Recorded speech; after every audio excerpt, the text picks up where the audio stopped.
Hey, good morning, everybody. Today's Tuesday, August 22nd, 2023. The time is 9 a.m. We're here for regular meeting of the Kings County Board of Supervisors.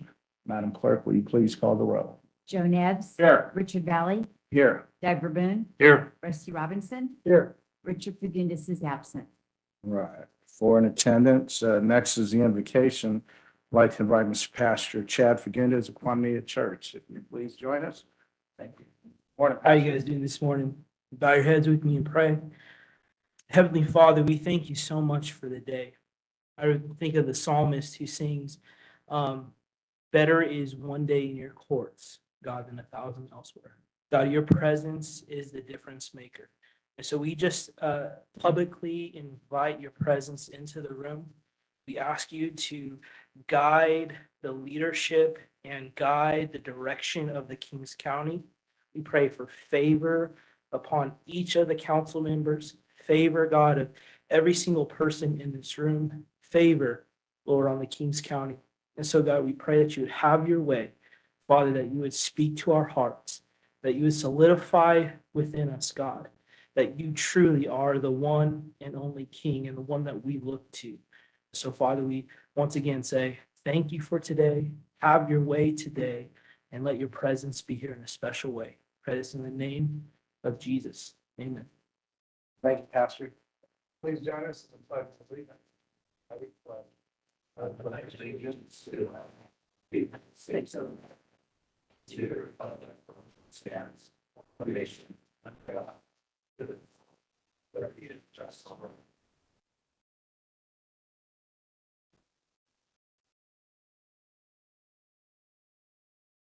All right. Next up is unscheduled appearances. Madam Clerk, we can start with any speaker cards and then we'll go to the chambers. Morning, gentlemen of the board. Morning, sir. Chairman. I'm standing before you once again, Scott Garrison, President of the local 3747 firefighters union. I'm here to talk today against staffing. We have a heavy operator who has just put in his 2-week notice.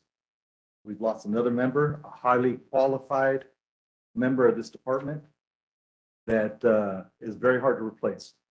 Firefighters are a little easier. I mean, they are highly educated people, but the dozer operators, specialty, which is very sought out throughout this state. Once again, we've lost him due to circumstances. I don't want to say what, but we're going to be out. Chief's going to be out looking for a new heavy operator. It's a very competitive market. CAL FIRE, the other departments pay extremely high for these positions. We can't compete in the pay. So this is going to be another, hard situation for our chief to rectify. So I just want this brought to your attention to help us, the fire department, keep people here. I understand retention is a big thing for you gentlemen. I understand it. I know you're working on it. But again, we're losing quality people left and right. All right. Thank you very much. Do you have any questions? All right. Thank you. I got to get it. Good luck on Stratford. Yvette Chaydez. Morning. Good morning, supervisors. Thank you so much for the opportunity to speak today. Good morning, community. I'm just here today on behalf of Valley Voices, a nonprofit organization here in Kings County. Our mission is to increase civic participation in Kings County and also in the rural unincorporated areas of Fresno and Tulare County. So part of that portfolio of our work includes voter education. We do a lot of that in English and Spanish in a nonpartisan basis. And so today I'm joined with by my colleagues and also community members. Most of us live in most of your districts, I believe with the exception of Mr. Fagundes. So my question is, because I have not been able to find that information on the Board of Supervisors website, is there simultaneous interpretation available for your regular meetings? And if not, is that something that you're willing to accommodate moving forward? Since we do have an election coming up, we are gathering community members and educating them on how to best get involved in our community. So that's what we're doing here today. And we do have folks that are low proficiency English speakers or monolingual Spanish speakers that live in your districts. And it is very important for them to also be able to understand what is going on and the decisions that are being made. So if that is not already something that is available, I do kindly ask that you consider including that moving forward. Thank you. Thank you. Anyone else? That was all the speaker cards, and we did not have anybody online with their hands raised or. Okay, thank you. Morning, Sheriff. Good morning, Mr. Chairman, members of the board. I'm honored this morning to have a few of the sheriff posse members here this morning for a quick check presentation. And just as a reminder, on 9/9, we have the annual posse crab feed fundraiser. It's a great event for us. I've been sheriff now for 13 years, and I think the posse's donated approximately $200,000 to the Kings County Sheriff's Office in different funds for K-9 program, Explorers, the airplane program, et cetera. So I'd first like to call up Larry Wilkinson, the retired undersheriff, who's the secretary of the posse. Larry? Board Chairman, members of the board, good morning. I am the secretary, as the sheriff indicated, in the sheriff's posse. And we've been very desirous of continuing to contribute to the sheriff's office support programs, Explorers and K9s, the other activities. And each year when we have our fundraiser, our crab feed, a good portion of our funds that we raise go towards supporting the sheriff's office. So I want to, at this time, thank the board, their participation, their involvement. Thank Parks and Grounds from Kings County. They've been great in supporting us and helping us make this happen out at Burris Park. So at this time, I'd like to call up a couple of our board members to make the actual presentation. George? George Lugman, one of the board members. And Gus Wardy, one of the other board members.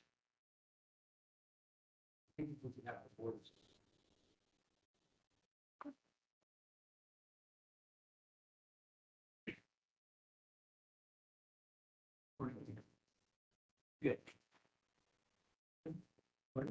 No, they're fine.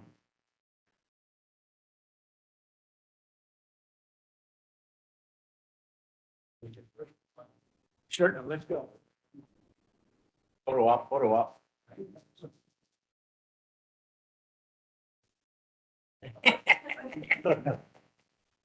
That's a phone, that's why, yeah. How we doing? Thank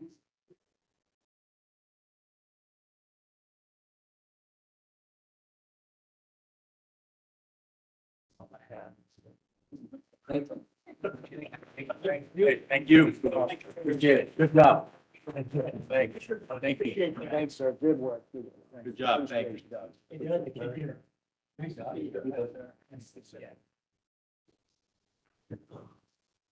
Anyone else in the chambers before we move on? Now's the time. Okay, thank you to everyone who came forward, and to the ladies, welcome. Every Tuesday morning at 9, we're here. Thank you for being here this morning. Thank you. Okay, so we'll go on to the approval of the minutes. Item A, report out of closed session from the regular meeting for August 15th, 2023. Council, you have anything? There's nothing to report. Okay, thank you. The chair will entertain a motion. So moved.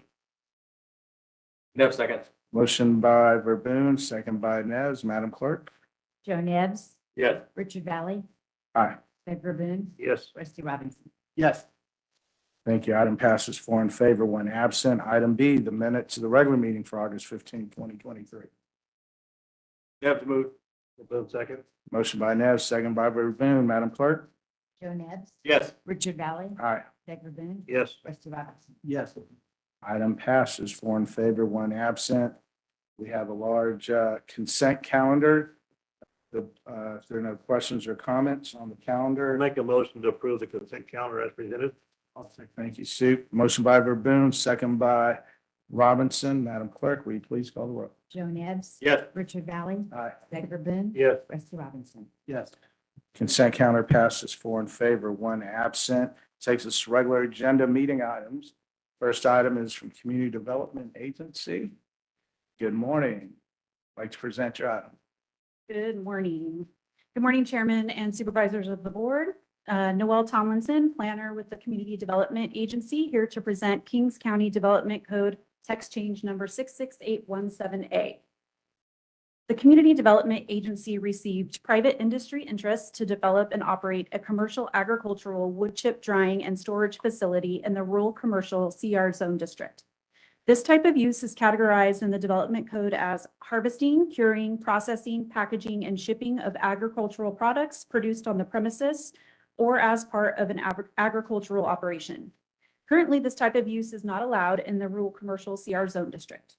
Development Code, Article 6 for commercial zone districts does state that all uses in the light industrial IL zone district that require a site plan review zoning permit are allowable in the rural commercial CR zone district, also subject to the approval of a site plan review zoning permit.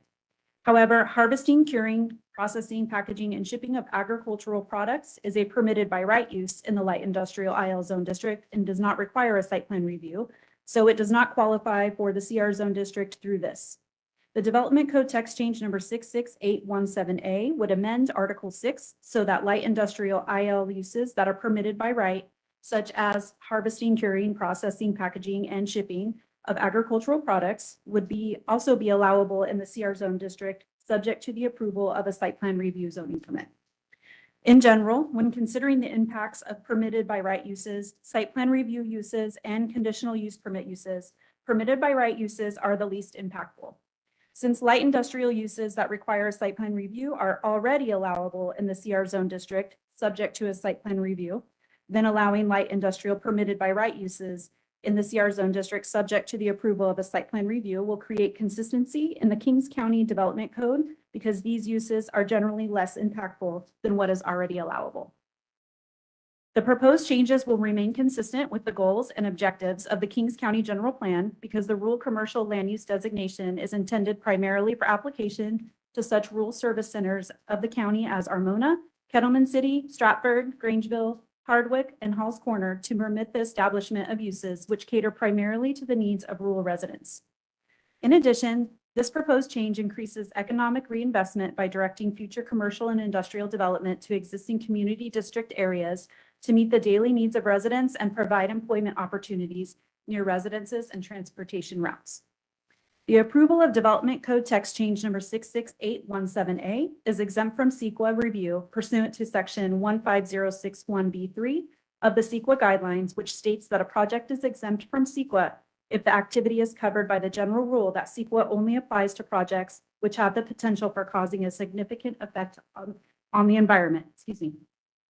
We can find that the act of adopting a Development Code text change does not have a significant effect on the environment.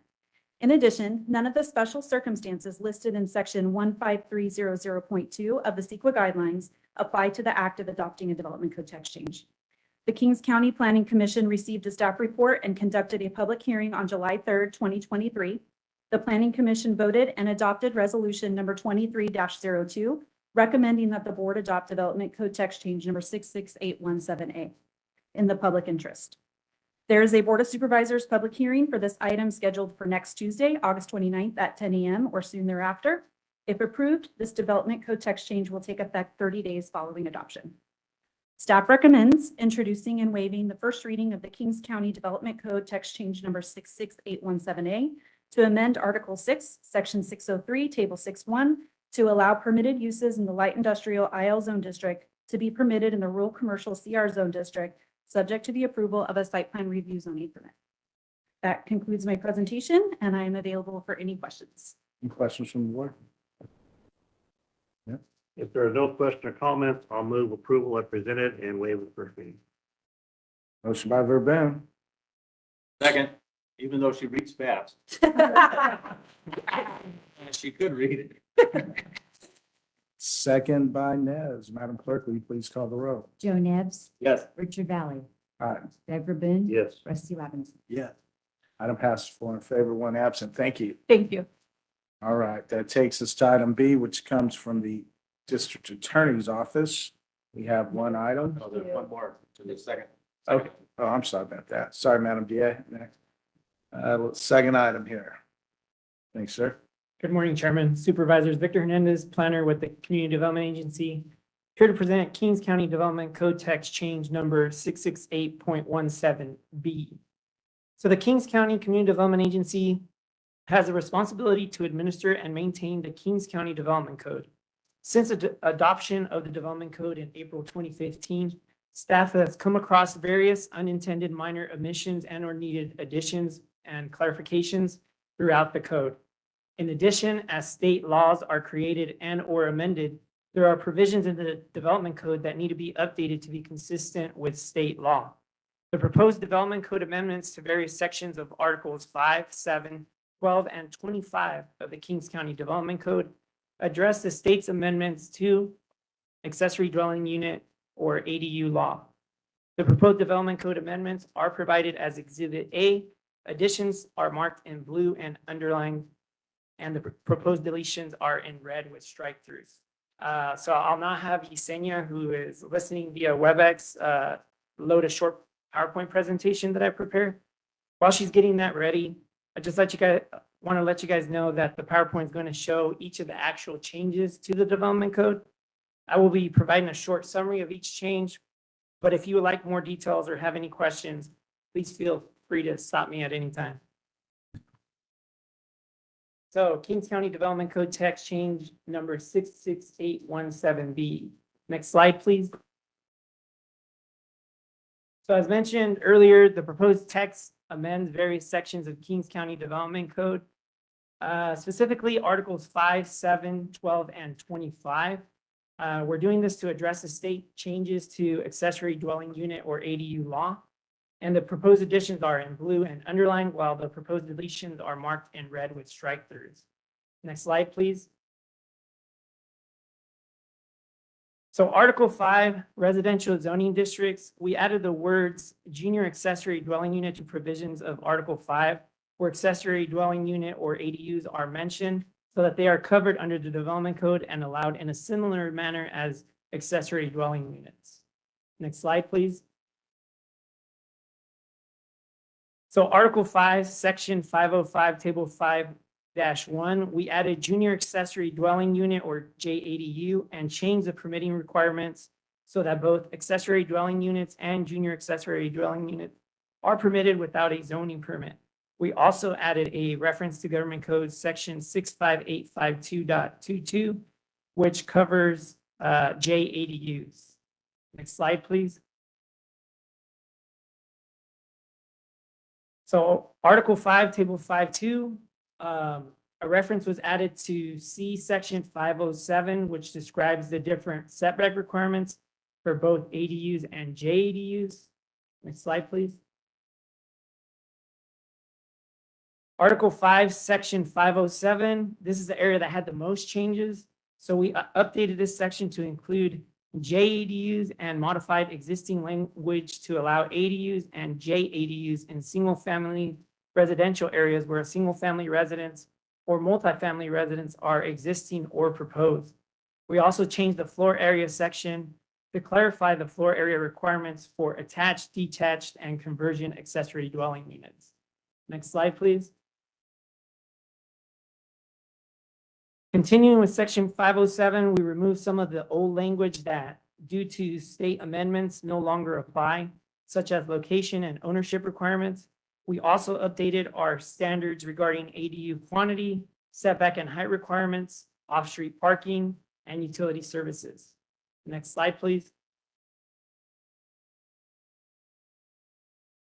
Once again, Section 507, we added a specific section for JADUs to cover state standards that differ between JADUs and ADUs, including floor area, JADU quantity, off-street parking, setbacks and height requirements, and owner occupancy. Next slide, please. Moving on to Article 7, which is the mixed-use zoning district.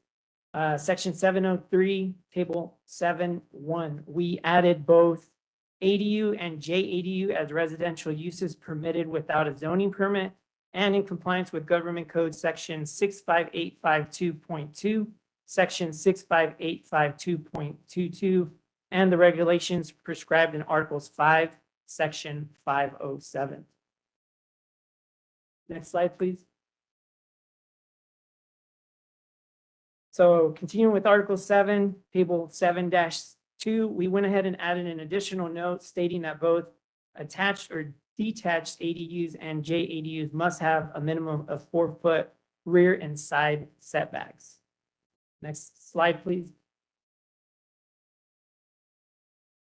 So in Article 7, Section 705.b, which discusses off-street parking requirements, we added Note 6, which states that ADUs and JADUs shall comply with Article 5, Section 507.c.6 of the Kings County Development Code. This will keep parking requirements consistent between both Articles 5 and 7. Next slide, please.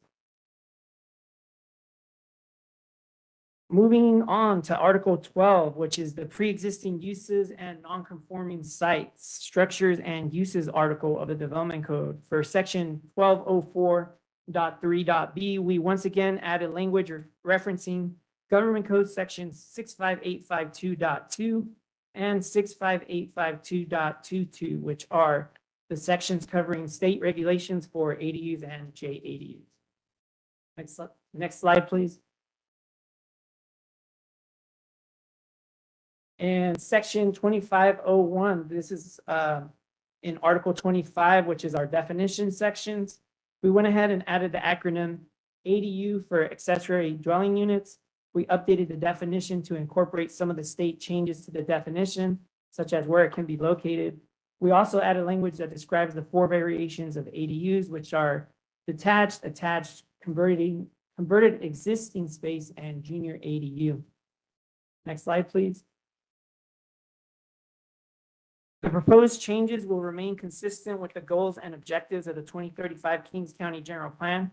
Specifically, Goal 2 of the housing element of the 2035 Kings County General Plan, which strives to facilitate and encourage the provision of a range of housing types and prices to meet the diverse needs of county residents, as well as Land Use Policy D1.4.4 of the land use element of the 2035 Kings County General Plan, which seeks to increase the affordability of housing, the amount of housing for farm employee housing, and the number of multifamily residential units as detailed in the housing element. The approval of Development Code Text Change Number 668.17B is exempt from California Environmental Quality Act review or CEQA review pursuant to Section 15061B3 of the CEQA guidelines, which states that a project is exempt from CEQA if the activity is covered by the general rule that CEQA only applies to projects which have the potential for causing a significant effect on the environment. We can find that the changes in the development code are technical changes concerning general policy for the implementation of the zoning regulations, and there is no possibility that these changes will have a significant effect on the environment by the act of adopting the development code text change. For the same reason, none of the circumstances in CEQA guideline section 15300.2 apply to the act of adopting a development code text change. Development code text change 668.17B was presented to the Kings County Planning Commission, who received a staff report and conducted a public hearing on July 3rd, 2023. The Planning Commission voted and adopted resolution number 23-02, recommending that the Board of Supervisors adopt Development Code Text Change number 66817B in the public interest. There is a public hearing for this item scheduled for next Tuesday, August 29th at 10 a.m. If approved, this Development Code Text Change will take effect 30 days following adoption.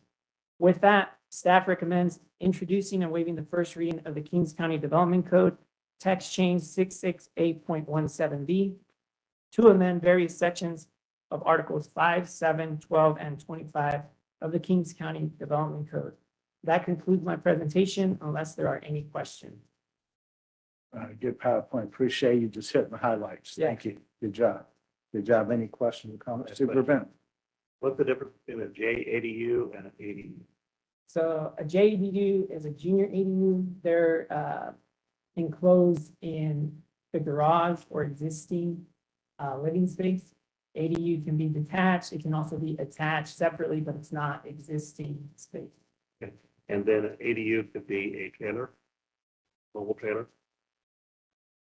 That is a good question. I'm not sure about that one. I don't remember seeing anything regarding mobile homes in the HCD guidelines or any of the government section. If I had to guess, I would say yes. Because we have allowed them in the past through our county regulations. As So, long as they got a 4-foot setback to the property line, Yeah. another building. and that comes straight from the state. Right. So, I know I got a neighbor that put a trailer next to his house.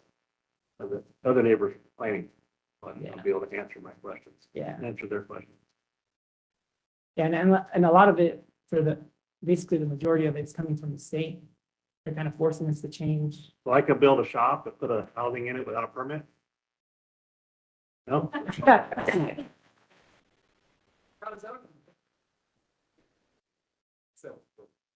Do you? Even if you put a trailer on your property, you have to have a permit. So what do we do with the people that have already done this and haven't, and we won't have the full effect yet? Is there gonna be a waiver, or are you gonna make them pull it out and start over again? So, term trailer, just to clarify, recreational vehicle would not qualify for this. If a mobile home or a tiny home could qualify for this, but not a recreational vehicle, so like a fifth wheel or an RV type. And so why would that be different? Because it's self-contained unit. Those aren't designed to be full-time inhabited living space. So if someone was doing it for 90 days to get through a bad time in a life, would that be okay, or Within our development code, we've got. ask them for a friend? Within our development code, we've got some language that speaks to that. It spells out specific timeframes that are allowed. You do have to get temporary use permit to do that. I don't have that date, the length of time off the Okay. top of my head. And that's Chuck Kenny for the record. Oh, sorry. Yes, Chuck Kenny, Community Development Agency. One thing I did learn in talking with Chuck this last week, when you're talking about mobile in the state, if someone has an interest in creating a tiny home development, then the state looks at that like mobile homes, even if it's on a permanent foundation. And I think, We may have found. You may have found- Tweak there, so. oh, yeah, we're because still investigating I think that. that's a deterrence. So somebody Well, wants if to you take the do that. wheels off, it's not mobile no more, right? I think they still consider it. It is by definition. So they'll look at, if you want to do 50 tiny homes, state's going to look at it like you're building a mobile home park. And then you're going to fall under all their regs and out of the county. Well, it's on top of the county. On top of the regulation. county. Yeah. And then you have annual reporting requirements through the state, but. Okay. That's all I have. Sue Robson, do you have something, Sue, Ned? All right. Thank you for the presentation. Chair will entertain a motion and we'll see you at the public hearing. I'll make a motion to approve as presented and waive the first reading. Motion by Verboen. Second. We have a second by Robinson. Madam Clerk, please call the roll. Joe Nevs. Yes. Richard Valley. Aye. Doug Verboen. Yes. Rusty Robinson. Yes. 4 in favor, 1 absent. Item passes. Thank you. Now we move on to item B, which comes to the District Attorney's Office. Madam DA, good morning. Good morning, members of the board. It's a pleasure to be here today. The district attorney's office is requesting this board to approve a contract for legal services. The independent contractor is Crystal Howard. She came to me as a personal referral from the Napa County District Attorney, Allison Haley. She has extensive history in prosecuting fraud as well as doing appellate work. I'm asking the board to approve her contract because, as you well know, we are down attorneys. We are recruiting aggressively and we're trying to hire as quickly as we can. But we do need people to fill in the blanks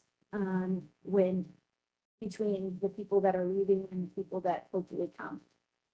This person, Ms. Howard, is a 19-year DA veteran. She has extensive experience with appellate type work. And one of our appellate attorneys is going on on a part-time basis, and we will need her to assist with some of the appeals that come up. In addition to that, we will be having her come and do some filings. And due to her, and this was something that I did not plan for because I did not know it's how extensive her history is on insurance fraud and identity fraud, but I think she'll be a great resource for our office if for some reason we end up with any fraud cases arising out of the Tule Lake and the flooding that had occurred this last spring. So I think she's going to be a great asset to our office, not only as somebody who can draft paperwork and file cases, but somebody that can offer some consulting advice if we do end up with cases where somebody may have claimed more losses than they should have in this flood. Will she also be prosecuting cases in court? She can do some remote cases. There has been one department that said that they will consistently allow remote appearances, and that would be Department 9. So she'll definitely be some assistance if we're shorthanded and we need somebody to fill in a department. But her strength is going to be with drafting legal documents and appearing in appellate type cases or cases where somebody had been found guilty, they were convicted, they were sentenced, and then they hire an attorney to appeal their conviction. This is really where we need her. And this is remote work Mostly remote, from Napa? yes. And then this takes you to 8 or 12, 13 prosecutors? Attorneys. It would take me to 12. In addition to the 12, we also have 2 additional attorneys that are going to be coming on board. And they're starting September 4th. So with the board, with this board's help and assistance, I've been able to have the tools to recruit, and we are making some headway. Right, any questions or comments from the board? Steve Robinson? I just have a question. One cost cutting device I thought I heard you say the other day was you hired some paralegals. Is that also right?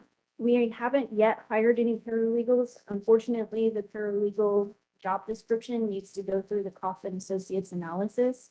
And as well as this board knows, that probably will not happen until the end of this year. So we will not have paralegals anytime soon. And then also, how does staff feel about this outsourcing position? They are in agreement with it because it's a significantly less hourly rate than maybe some of the prior proposed independent contractors. And they understand that this particular person is going to be doing the type of work that is somewhat specialized in the criminal law field, which is appellate law, which would justify the higher hourly rate of $130. Madam Dia, I see you're gonna pay for this with salary savings from frozen positions.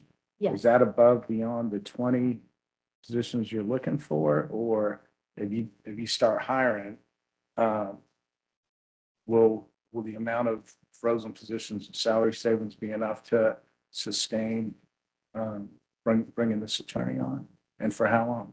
Well, it's only going to be until the end of June of next year. So it's only a temporary solution. We're hoping that with adding this additional person on, they can help with the office and its function, particularly since our attorney who does appellate work is going part-time.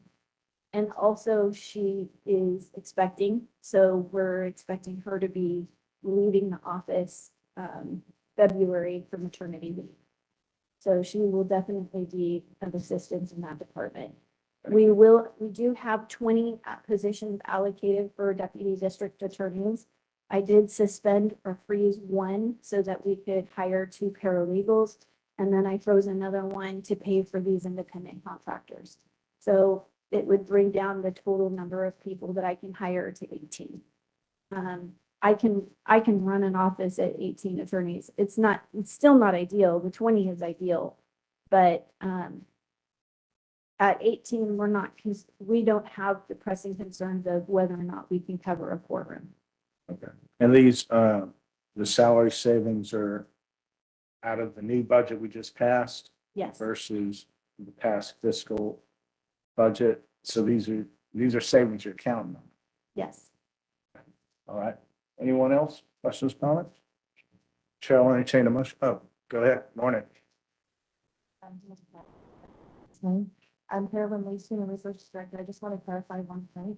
is that the paralegal, is a position, we have two allocations that are in the budget for the final budget. That position is being pulled from the Hawkins Associates, so we are working on it. You should have it this month. All right, thank you. And I would also like to say that, thank Carolyn, because she has really gone above and beyond trying to open these positions so that our office can hire the people that we need. And, I appreciate that she has made this a priority. Thank you, Madam Chair. Cheryl, entertain a motion. There's no question or comments. I'll move, approve agreement with Crystal Howard, legal services. Motion by Verboen, second by Robinson, Madam Clerk. Joe Nevs. Yes. Richard Valley. Aye. Deborah Boone. Yes. Rusty Robinson. Yeah. Item passes 4 in favor, 1 absent. Thank you. Thank you very much, and I appreciate this board's, questions and comments. And We're getting the there. board is available, and we're getting there. Get, And I have to thank this board because it has risen to the occasion and it has really been supportive of public safety in the district attorney's office. So Yeah. thank you. I think it put a spotlight on all of public safety that positive impacts are coming Yes. on there. Thank you, Madam DA. Morning, sir. IT Department, item C, we have 1 item. Good morning, Chairman and fellow board members. The item before you today is a maintenance and service agreement with Communications Resources, Inc., or CRI, as we like to call it. Little overview, we have a current maintenance agreement with Communication Resources, Inc. for the service and support of our County of Via telephone system. This agreement expires on August 31st, 2023. A new agreement covering a 1-year term is being proposed. Further background, it covers, the annual support covers help desk support, hardware support, troubleshooting, and remote administration and configuration assistance with upgrades, things like that. The agreement has been reviewed and approved by council as conformed. And it's $161,000 for the year. It was budgeted, and although Supervisor Peterson has left the building, this is not retroactive. Yeah. Yeah. Thank you. Any questions? Questions or comments? Chair, I'll entertain a motion. There's no question or comments. I'll move contract as presented. Motion by Verboen. Cheryl, second the motion. Madam Clerk, please call the roll. Joe Nevs. Yes. Richard Valley. Aye. Deborah Boone. Yes. Rusty Robinson. Yes. Item passes 4 in favor, 1 absent. Thank you, sir. Item D comes from the Public Health Department. We have 1 item here this morning. Good morning, ma'am. Good morning, Chair and members of the board. Heather Sullivan, Public Health. I would like to introduce our Nursing Division Manager, Zarina Marasegan, for this item. Thank you. Good morning. Good morning, Chairman, members of the board. Zarina Marasegan, Nursing Division Manager. I'm happy to stand before you today representing our Communicable Disease Program in Public Health to announce August as Valley Fever Awareness Month in Kings County. Valley fever, also known as coccidioidomycosis or COXY, is a disease caused by a fungus that grows in the soil and dirt in some areas of California and the southwestern United States. People and animals can get sick when they breathe valley fever fungus from dust that is released in the air by wind or soil disturbance. This fungus usually infects the lungs. Valley fever can affect people in different ways. While 6 out of 10 people will fight off the infection and have no symptoms, it can cause respiratory symptoms such as cough, fever, difficulty breathing, body aches, and fatigue. Some people may develop severe disease requiring prompt treatments with antifungal medications. The California Department of Public Health reported 7,546 valley fever cases in 2022, with 168 of those cases being Kings County residents. This summer and fall, we may potentially see an increase in valley fever cases due to the wet winter California recently experienced. To decrease your risk of valley fever, on dusty and windy days, be sure to avoid the outdoors. Keep windows and doors closed, especially if you're in a high-risk category such as adults 60 years or older, pregnant, diabetic, or immune-compromised persons. If you must be outdoors in dusty air, consider wearing a properly fitted N95 mask, and before digging, wet down soil and dirt to prevent stirring up dust into the air. The Kings County Department of Public Health is asking the board today to adopt a resolution pertaining the month of August 2023, Valley Fever Awareness Month in Kings County. Thank you.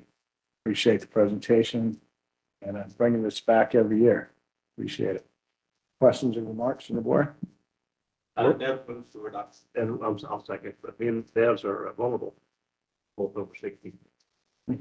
You're more over 60 than I am, but I still have it, buddy. I'm in the dirt a lot. Yeah, right. Did you see, when that wind came in Saturday night, how quick the air quality just went bad from everything getting kicked out? Okay, we have a, was a motion by Nabs, second by Verboen. Madam Clerk? Joe Nebs, Yes. Richard Valley, Aye. Doug Verboen. Yes. Rusty Robbins. Yes. Item passes, 4 in favor, 1 absent. Thank you.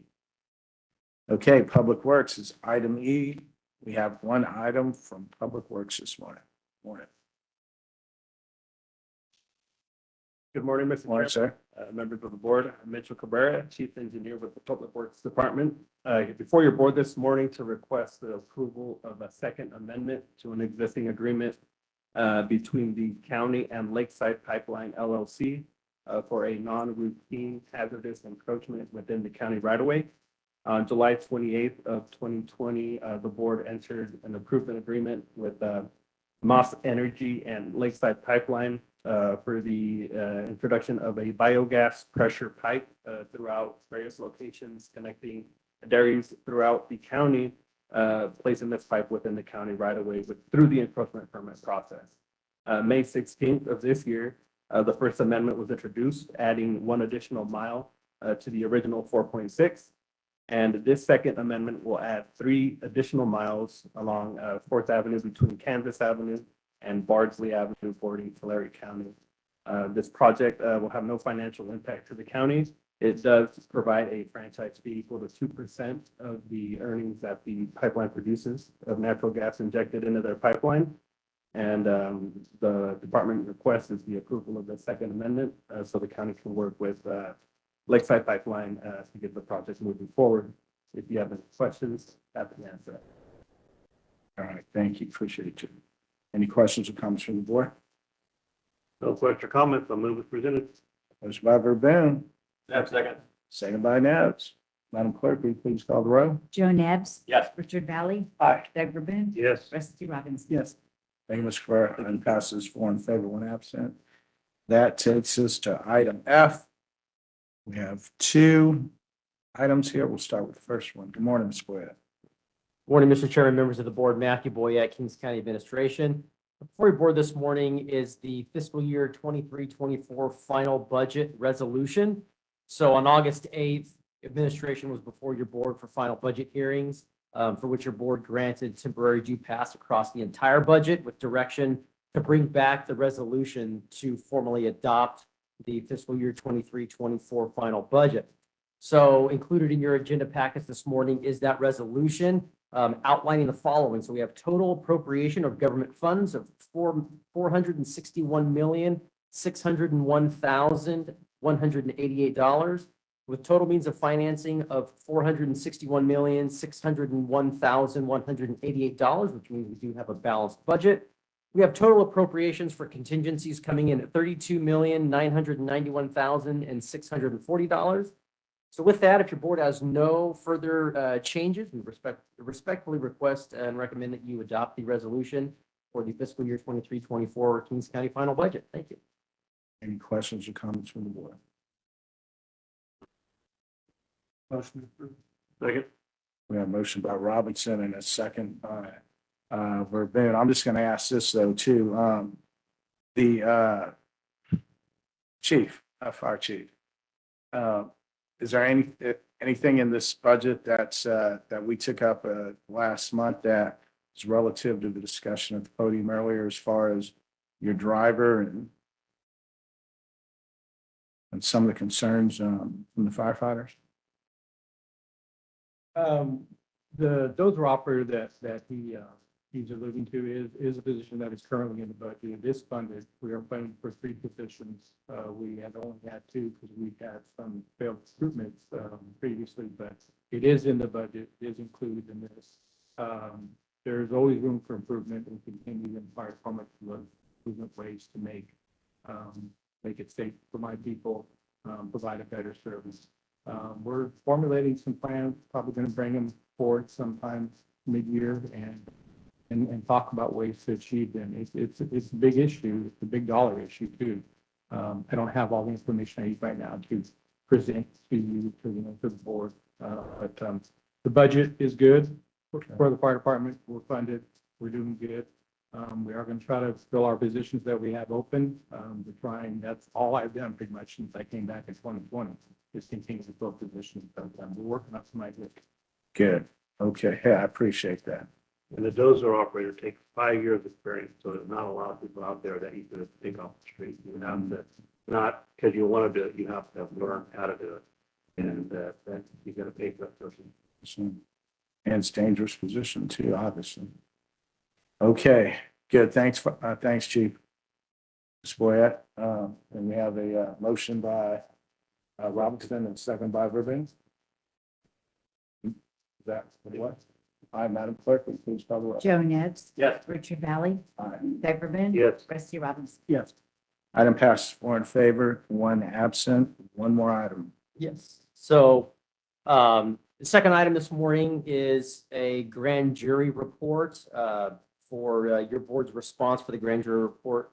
The 2022-2023 grand jury investigated the state of the county's overall homelessness crisis. They focused their efforts on the efforts of the City of Hanford Police Department, Kings County Behavioral Health Department, and Kings County Human Services Agency. The clerk of the board received this report on June 1st of this year, and your board has 90 days to formally respond to that, which brings us to August 30th. So in crafting the drafted response before your board this morning, I worked with the Behavioral Health Department, the Human Services Agency, and the Probation Department in drafting the response before you this morning. So for findings and recommendation 1 and 4, they don't specifically call out any one particular department. So a more collaborative approach between behavioral health and human services and probation was taken to draft those 2 findings and recommendation sections, in addition to incorporating some of the sentiments of your board from previous study sessions revolving homelessness. And then when going to findings and recommendation 2 and 3, those specifically speak to behavioral health and human services respectively. So gave the departments full liberty there in drafting the responses for the findings and recommendations in those 2 sections. So with that, the following are going to be the findings and recommendations and responses before your board this morning for consideration as your board's formal response. So in finding 1, the grand jury found that there is a great need for a navigation center in Hanford, for which the response is agree. And the recommendation number 1 to that finding is use part or all of the soon to be vacated juvenile hall building for a temporary navigation center, for which the response is partially agree. So although a navigation center would be helpful to engage and link individuals to the appropriate services, the soon to be vacated juvenile hall building is not going to be available for such use because they're going to repurpose that for other state mandated programs within that department. There needs to be careful consideration for the navigation center. It shouldn't be located near any government facilities, in particular law enforcement facilities, as it may cause some trepidation for the individuals to come onto government property and access needed services. So identification of a proper facility, resources, and a managing entity is going to require some further feasibility and assessment. If the Kings Community Action Organization does break ground in a proper location on their project, which is slated to include a navigation center, that might be a more efficient and effective solution. So with that, finding 2, The report states that the South Hanford Courtyard Community Project is not complete or being occupied as of the date of this report, to which the response is agree. And recommendation two to that finding is make the South Hanford Community Courtyard Project an imminent priority, for which the response is partially agree. So this does remain a priority for the Human Services Agency, and they do have two ongoing projects to provide low-income housing solutions to the county. And attached within your response this morning is detailed updates on both of those projects, which do align and are consistent with the study session that the department brought before your board on August 15th. So with that, going to finding number 3, it says the behavioral health grants have been awarded, but they have yet to be implemented. And recommendation number 3 to that finding says behavioral health should follow through as soon as possible with the implementation of their mobile unit programs. And the response to both finding and recommendation 3 are going to be partially agreed.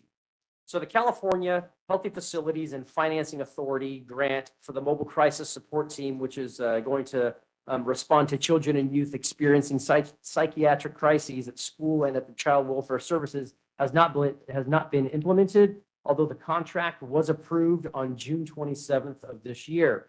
So the implementation process has begun, and part of that process involves the recruiting and training and hiring of staff, in addition to procuring a vehicle and the needed technology for those services, in addition to developing the required protocols for the referrals.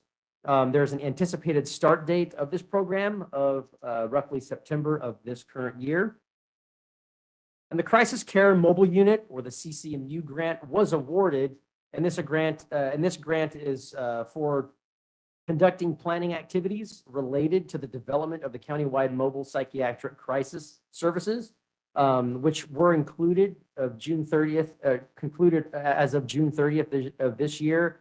And from those results, the department submitted an application to CCMU to actually draw down infrastructure costs related to the development of the countywide mobile psychiatric services.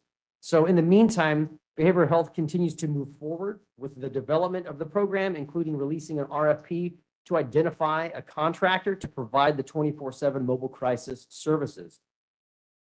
And that brings us to finding number 4, which the report states there is a need in our community for a low barrier shelter in Kings County, for which the response is agree. And in 2009, your board established the Kings County Homelessness Collaborative to coordinate efforts around homelessness and housing in the county, with one of the top priorities of the collaborative to be the development of a low barrier shelter. So your board has continuously supported funding earmarks for such projects, with some state earmarks being promising. And the board continues to show compassion for the homeless and support for the development of a low barrier shelter. Bringing us to recommendation number 4, which is to continue to look for land that is appropriate for a low barrier shelter and institute the KCAO plan for such a low barrier shelter soon, which the response is partially agreed. So KCAO should continue to identify feasible locations appropriate for a low barrier shelter, which your board feels that that is in the city of Hanford due to the proximity of the necessary services for the individuals. Your board was not in favor of an initial location proposed by KCAO because it was not located next to the needed services in the city limits of Hanford. So once feasible land is identified, KCAO should proceed with extensive canvassing and outreach within the area to gather input from the surrounding communities and stakeholders for that project. And so with that, concludes the summary of the drafted response before your board this morning for consideration. And as a reminder, a response is due to the court on August 30th of this year. So with that, that concludes my presentation, and I'm happy to answer any questions you may have. Thank you. Questions or comments? Just one comment. Recently, we toured the Tulare facility, the low barrier tent situation. Their temporary housing measure. One element that I think is really important in this is whatever we do, you can't really involve law enforcement in it. In that, one of the girls that was running, who used to be a homeless person. She ended up being kind of the segue, the peer that we had talked about. And she had to do a lot of recruitment herself. Without her, they probably would have had a lot of vacancies. But anytime I mentioned law enforcement in that element, she said, you won't have anybody come. So thanks for addressing. Thanks, Supervisor. Ms. Boyette, are you the one who wrote up the response letter? I physically crafted the letter, but that was with input from both the probation department, behavioral health, and human services agency, and collaboration with kind of going back to some of your board meeting discussions revolving around such issues and kind of trying to incorporate some of those sentiments in there as well. So I physically put the letters on the page, but a lot of that input came from those other folks. I appreciate everyone who put in a lot of time on that. And that's my point. I know it's a lot of time. I read it. I read the grand jury's report. I read your the letter that you brought back for us. I appreciate it. And I appreciate the wording that of the letter, because obviously anyone who's been here, the board's taken up all these items here publicly.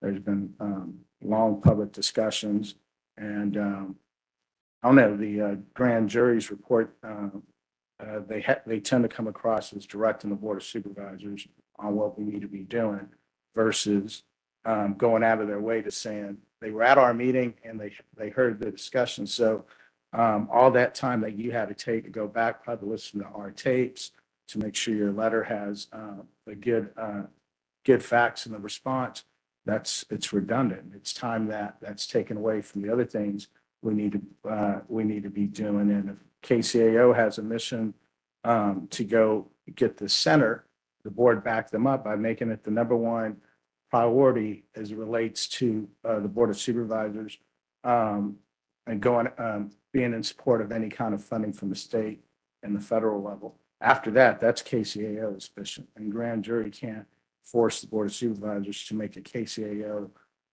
objective to make that happen. That's what Jeff Garner gets paid to do, and his staff. So that being said, appreciate you again taking a lot of time and us having to respond to this too. So thank you. So we had a motion. Motion by Verboen. Second by Robinson. Madam Clerk. Joe Nebs. Yes. Richard Valley. Aye. Doug Verboen. Yes. Rusty Robinson. Yes. Item passed 5 in favor. Thank you. Thanks, staff. Okay, that takes us to board member announcements. I'm gonna start on this side right here. Let's go catch Sue Robinson off guard. So let's see, Thursday, I attended the airborne meeting and we adopted Rule 3171, which is basically a temporary ruling to allow us to continue to operate with the state and not get penalized on our roads. And then Friday, I was with Supervisor Verboen and we were at the Helms Power Plant, which was quite impressive. It's technology from, well, I think it was commissioned around 1987, somewhere thereabouts. But it's about 4% of the electricity in the state. And that's impressive considering that they only have 24 people that work there during the day at that facility. So I was grateful to go to that. Thank you. All right, thank you, Sue. After that, it started in 1920. 1985. For computers, for all kinds of stuff. Need more of them. And 1,200 people. Yeah, but we, for this one, is almost. Good work. Is that all you have, Supervisor Nance? Thank you, Mr. Chair. Continue to be engaged with the Tulare Lake water issues. As Abe continues to announce, the acreage continues to go down. There's, based on the elevation of the water. And so it continues to be going in the right direction.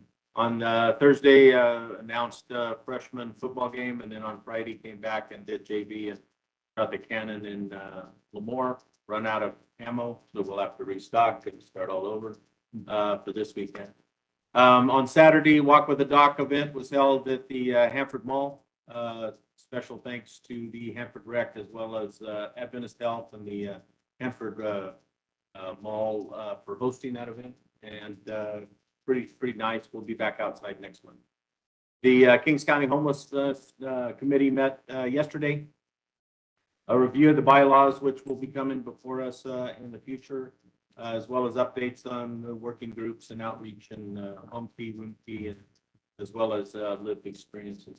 And then the NFHAS network continues to stream live and on demand high school sports across the nation. So if you want to participate in high school sports without having to buy a ticket to go in, you can buy the subscription and watch it from the benefit of your laptop, iPad, or computer or smart TV. So with that, thank you, Chair. Hey, thanks for those. Quickly, I just want to thank Abraham and everyone over there who's staying on top of the weather event and being as helpful as we can. And I'm glad that worked out to the betterment, not as bad as it was sounding. And then for full transparency, can I announce our raise? Board of Supervisors raise? That's public information then, right? Wasn't it last month? For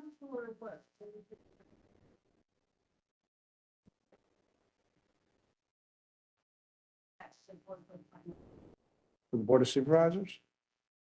No, ours is triggered. Yeah. All right, so that was a whopping 0.0003 or less than half a percent, right? Correct. 1%. Okay. You want me to clarify? Sure, So clarify for the the public. Board of Supervisors actually is, their salaries are tied to the judicial judges. So when the judges receive an increase, the Board of Supervisors also receive an increase. This is actually adopted by ordinance. That ordinance is about to expire next year in May of 2024. So we will be reevaluating that. But what Supervisor Valley was indicating is that the judges just received a salary increase of less than 0.5% in July of this year. And so that will apply to the Board of Supervisors. So they're receiving an increase as well. Thank you. Full transparency. Yes. Without. What, No, that was in the ordinance. so it's of the actual salary. So if this, for example, the judge's salary is 200,000, he receives 10% of that salary. He's not to exceed. I still that to be transparent, so. And that's no COLA, that's nothing else, so there you go. All right, thank you. I will go to turn it over to CAO Martinez. So the board received a few correspondence from the Tulare Lake Basin Water Storage District dated August 16th. The board also received some reports from the Director of Finance dated August 16th, the quarterly portfolio compliance report, a Kings County Government Accounting Standards report. And lastly, the board received on August 10th from the KCP president addressed to Honorable Anthony Coratino regarding AB 95. For upcoming events, the Lemoore Lions Club will be hosting its annual Brew Fest on August 26th from 5 to 9 at the Lemoore Lions Park. The city of Hanford is hosting a free basic of starting a successful business workshop on August 29th from 5:30 to 7:30 at the Hanford City Hall. And the save the date for the ribbon cutting of the Kings building that will actually take place next week at 10 a.m. So that actually was advertised in Hanford Sentinel. So this is open to the public. That'll be a big event. Everyone is welcome. The Kings County Sheriff Posse will be holding their annual dinner dance crab feast September 9, 2023. The event is held at the Bruce Park. And the city of Hanford, together with the Hanford Chamber of Commerce, will host a free concert in the park on September 12th and 19th. The job training officer will host its annual Kings County Job Fair on Thursday, September 14th from 9 to 1 at the Hanford Civic Center. For upcoming agenda items, on August 29th, Behavioral Health has an item regarding an amendment to an EHR agreement. CDA has 3 items. They're following from the board meeting today on the development code text changes. County Council has an agreement regarding the appointment of trustees to the Lemoore Cemetery District. The DA has 2 items, a report from the Real Estate Prosecuting Trust Fund Program and Military Equipment Annual Report. Fire has an agreed item regarding the city of Fresno City College Fire Academy. HR has 2 items, deferred compensation, expense reimbursement, reserve policy. Health has 2 items for advanced fire and housing opportunities for persons with AIDS grants agreement. And lastly, HSA has 3 items with agreements with Fresno State, Westwood College, and annual free certification to disperse funding for domestic violence shelter-based program funding. That concludes my report. Thank you. And I believe the Tattoo Palace has a powwow this weekend. powwow this weekend, correct? Saturday, and then a couple of other things. Senior Day in the Park is going to be at Burris Park this year on September 15th. Everyone's invited, especially if you want to learn how to warm up tortillas and get ready for breakfast burritos. So we will be conducting a class. So yeah, you'll go up and we'll teach you how to do that. Also, Native American Day out at Coyote Corner will be on September 21st. This is a big event for Native American behind the powwow that will be this weekend. This weekend is when tribes from really 13 Western states come out to Lemoore, and they all get together with the Grand March at noon on Saturday, and then goes all the way through Sunday. And then October 19th, Rhonda's event in Kettleman City.